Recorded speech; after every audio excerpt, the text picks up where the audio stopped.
We've got this story from Newsweek. H1Bs to be completely banned under Republican proposal. Let's go. A Republican congresswoman has called for a total ban on H1B temporary visa program, part of the wider effort to go after the immigration system. Texas Rep. Beth Van Dyne, is that how you pronounce it? Told conservative commentator Benny Johnson that politicians had failed to consider the unintended consequences of immigration programs like H1B. That H1B visa program has got to either stop right now until we understand the amount of just how it's being taken advantage of or redone, so it doesn't exist. It cannot continue in the way it has. Newsweek contacted Van Dyne outside of regular office hours. Why? Why did they put that in there? Like, we called her when we knew she wasn't around. Okay, so you didn't actually try. What do you guys say? For or against? For. Yeah. I mean, like, this is the whole thing is this is not a program you can reform. It's just clearly been demonstrated that people will take advantage of it. I mean, it's been like 90% of H-1B visas went to India.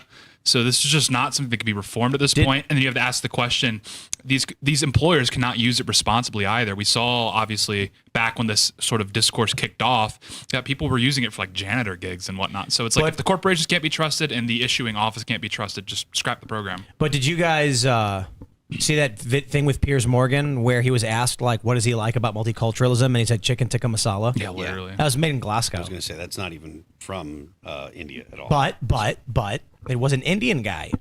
So the question then is, here's the point. It's a double whammy. If Piers is like, I like multiculturalism because we have chicken tikka masala, which was invented in Scotland, he's saying the dude who made it wasn't Scottish.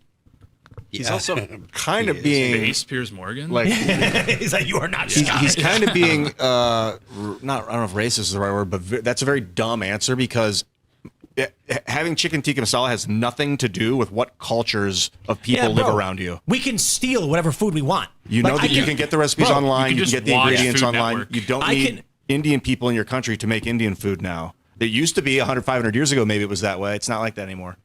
Well, it was never that way. Do you Back guys then know? you had to you find guys a secret, you know? Do you, friends, know the legend of ketchup? No, what's the legend of ketchup? Well, let me come gather around, and I will tell you a tale.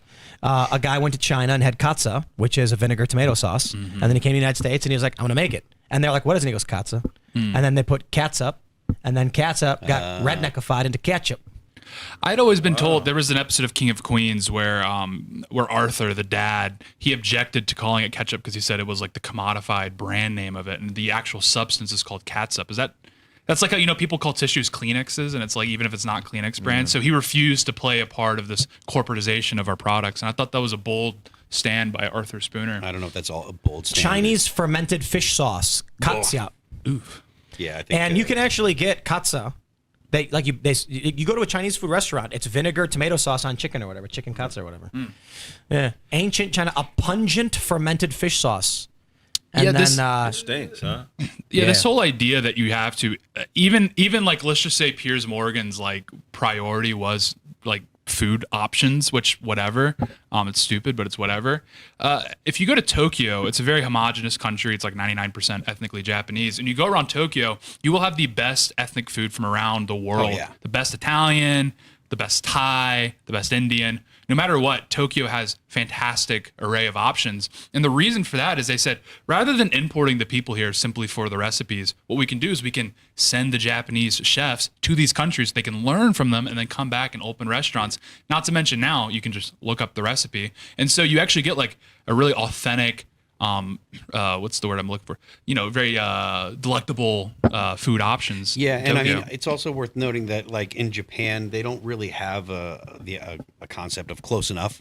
Like, it's right or it's not right. Yes, they're very precise in everything. When I was like, we've done a bunch of touring in Japan, and you go there, and the first day your crew will set up the stage, and then once everything's set up, the local crew will come in, they measure everything, take pictures. The very next day, when you show up at the venue, your crew included, like when you guys show up, everything's set up. If you had a Red Bull and a beer set on the riser, there would be a Red Bull and a beer. Like, it is, their attention to detail is like no other place I've been in. I've been to a bunch of countries. It's wonderful. I mean, that's when I went to the McDonald's there and they bow to you. And I'm like, in the United States, they square up with you. So it's really refreshing. I want to propose a compromise with Piers Morgan. I will guarantee he can have chicken tikka masala. In fact, I will bring him pad thai personally, but no immigration. I'm kidding, but like, if his point is Seems like a the good deal food to is me. good It's like, okay, then the argument from the anti-immigration side is, then we will plunder their food and you can have it. Is that your argument? The British did that. They literally would just topple countries for spices. Yeah. Oh, bro, you know how many people were killed for black pepper? Yeah. Amazing. It's like 50K. Worth it. Like 50,000 people were slaughtered so that like aristocrats in France could put black pepper on their steak. And then the funniest thing is, every restaurant down to the redneckiest piece of trash restaurant's gonna have black pepper on every table that nobody uses. Yeah. Literally. Can I add a likely conspiracy to the ketchup? Yeah, thing? let's go. Most likely, the person who brought ketchup back was a heroin dealer. During that time, there was a shortage in silver, and a lot of American aristocrats were selling heroin to Chinese drug lords, and they would go trade heroin for silver. And I'm just putting that out there because that's something that happened around that era. Is heroin being sold to Chinese drug lords. Yeah, you did have the British when they were trying to open up the Chinese market. They flooded it with opium. Indeed. And then that gave them a just cause. As soon as they cut off the opium supply, then a war broke out. Yeah, the Frank Lucas of white people probably brought ketchup back. There are a lot of It's likely things theory. that, like, apparently, like the ketchup thing or ketchup or whatever is super old. Like, there's legends of it going back, like it's ancient pungent fish or whatever. It's wild when you like rolling dice. These things have been around for like thousands of years. We just kept them. And we're still so primitive. Like the word building, there are words where the word indicates what it is. Like, what are you doing? I'm building. What are you building? A building. Like, that's Yeah, it's how like- creative people get, and then they just stop. That's the level we're at right now as humans. We're still calling. Well, have you seen where the word for soap, the root word, existed in Western Europe and also among the Aboriginal Australians?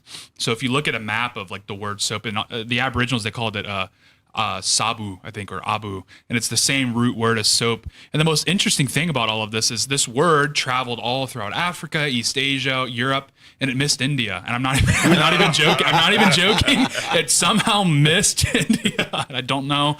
You can extrapolate that from what you want. Not but it's even true. joking.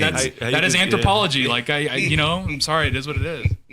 Not even joking. I'm not. It's just like pull up the map. I hate this. I don't like saying that. Actually, this is another pretty interesting thing is because just because we're at the Poker Go Studios, poker is like 1,000 years old. All right. Is it really? No idea. There's a bunch of different theories as to the origin, but one of them is that it was like in Germany, it was like a bowl with cups in it, or like around it, and everybody would get dealt a card, and the king was the best, and then you had rocks or pebbles, and you'd wager them, and you'd say like, I'm knocking, who's there? I am the king. I don't believe you. And so this is like the root of Bluffing. poker. Wow. Yeah, it was Dope. a single card game. And then whoever had the highest card won. That's all it was. Oh, That's like how in chess, like all of the words are derived from like ancient Persian. Like checkmate was like chakmat, and it meant the king is in danger. wow. And chess is like something like 1,500 years old as well, and it made its way over to the West. Do you know soap is what stopped the plague? Soap. Yeah. Yeah, in Europe they used to bathe and eat in the same pots they cooked in, and the Moors conquered certain parts of Europe and introduced soap, and that's what stopped the plague. There we go. You know what's funny is that like ancient Rome had toilets, and then after the civilization collapsed, they just started chucking shit out the windows onto the floor. No, but for real, like in these medieval villages, they just take a bucket and they'd throw it out the window. And Right. like what happened? So that actually has me worried about what's going on right now, because if we do go into a total social collapse, We lose Instagram Reels. I know. That's great. There's no point of me being alive if that happens. Well, I think actually, speaking of that, they're going to ban it. Instagram Reels. Like the carousel No, style. like social media for kids. Oh yeah, the Australians have already done so. Exactly. And there's other countries talking about doing it. And I think they should. Yeah, Well, was gonna say, I would I'm not- actually, I'm I would not so challenge you sure on it's a that. I bad think thing. with the Australians, I've always maintained this policy, which is when the left throws the right a bone, you should always be skeptical of why that's occurring. And I think the reason the Australian government banned social media for under 16 is because ideas were being disseminated to kids that were turning them more right wing. Therefore, they want to get on top of that. I don't think it was like usually we operate against parents, but in this instance, we're going to join forces with parents to ensure their children are safe. I think we should ban the social media, and then when a kid gets caught using it, we beat them. Singapore style. Yeah. I got a serious look- question. Flogging. How did we get completely clean before wet wipes? Completely clean. Like, what do you mean? Like I mean, your butt? Ribs. We didn't. I don't think we did. It was like they would look at the pork ribs and be like, I wish I could eat it, but my hands will get dirty. Just go to Memphis and everyone's hands are just nasty. No one knew what to do. There's like, get there's dry. only some sort of satchel with a moist towelette in it. I don't know. I mean, They used a fork and a knife. Really? You think so? Do you think Memphis is, I'm But from why there. do you think buffalo wings weren't invented until like 15 years ago? yeah, I don't remember in the 90s. It's very salient. Yeah, that's I true. don't remember buffalo wings in the 90s. Yeah. It's because you couldn't wash your hands. And so Right. the chicken existed, but we had not yet invented cutting its legs off and deep frying them and rolling it in sauce. Right. I don't know about that. We hadn't figured it out. And no one cracked I heard the code. Scottish figured it out. I heard the Scottish invented fried chicken. Well, they I think fry that- I everything. actually They think fry that's like true. chocolate bars. They're like a bunch of freaks. Because there's a lot of Scottish people that came over to the U.S. and they went into the South, and that's why part of the reason Yeah. why it's Southern fried If chicken. you listen They to came like up with country music, it sounds remarkably similar. yeah, It's like yeah. Ulster folk music. No single person invented fried chicken. That's a lie. That is an absolute lie. There was a first person who did it, and we all know it. But they say it came from ancient frying methods with Scottish immigrants bringing deep frying techniques and West Africans contributing crucial seasonings, creating the iconic Southern dish in the American South. Bro, I don't care about your secret spices. Dude. was I care a- about it being deep fried. it's That's a how the group- first interracial couple was born. It's a group project. It's a very beautiful thing. But yeah, if you look at the What happened was the Scottish guy was carrying his fresh fried chicken, and he bumped into this West African woman who spilled all of her spices into his chicken bucket. And then they looked at each other, and it was love. and they fell in love. Oh my God, Right. it's a beautiful But yeah. love story. And then they were hanged for Miscegenation. But miscegenation being illegal. So the and cohabitation. Scottish came to the South. Like a lot of Scottish people settled in the U.S. South, and that's I was that's- one of them. Were you really? Well, 400 years ago. Ah, well, you know. Well, you tell aren't they the the reason for the term? Well, I don't want to say cracker. The etymology of crackers Yeah, it's is from not that. certain. Like Is that something your family history would know a lot about? Yeah. All about cracker. we were broke. we You couldn't are afford pale. it. You could afford it. You Well, are out of our pale, price man. range. We were more. The Irish was more That's our kind of price funny. range. Don't accuse my family of having slaves. We were poor. Yeah, the Irish that was a little more our.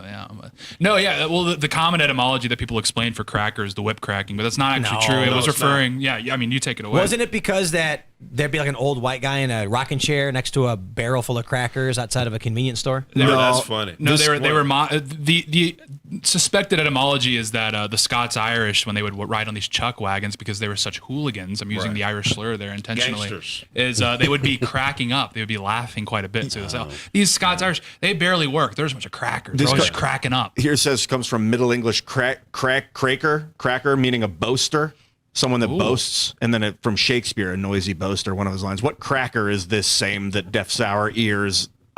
He's asking about the dude This himself. is my favorite etymology. Do you know the etymology of hillbilly? No, talk to me. So this is a really interesting one. So if you go to Scotland, and a lot of Protestants there identify as Billy Boys, and this goes back to William of Orange. Obviously, he was this sort of Protestant insurgent king in England, and so a lot of the Protestants sided with them. So if you were siding with William of Orange, you were therefore a Billy Boy. You were a supporter of King Billy. And so what happened is a lot of these Scots-Irish from Ulster and a lot of Scottish migrants from like the lowlands then came to the United States. They still held that allegiance in some ways Right. to King William of Orange. And since they moved into the Appalachians, they became Billy Boys, hillbillies. And so that's where the term, and that one I'm 100% sure on. I was thinking about the history of the word cracker while you were talking, because it's Yeah. like if it means somebody that boasts, and there's a bunch of black dudes in like 1820 or 1870 being like, "Yo, these motherfuckers won't shut the fuck." They talk so much shit. Right. They're crack. These I are really the don't crackers think that we that's read where it about. came from. There was from also Shakespeare. a vagrant class of like What else could it Irish be? people that lived like in the 13 colonies, like in yeah. Georgia and places like that in the swamps, and they were really like gangster tough guys, and they were referred to as that as well because they just kicked up a lot of dust, caused a lot of trouble. You know what I mean? Robbed people, you know. Thanks for checking out this clip from Timcast IRL. Make sure to watch the show live Monday through Friday at 8 p.m. Subscribe to this channel, and we will see you all there.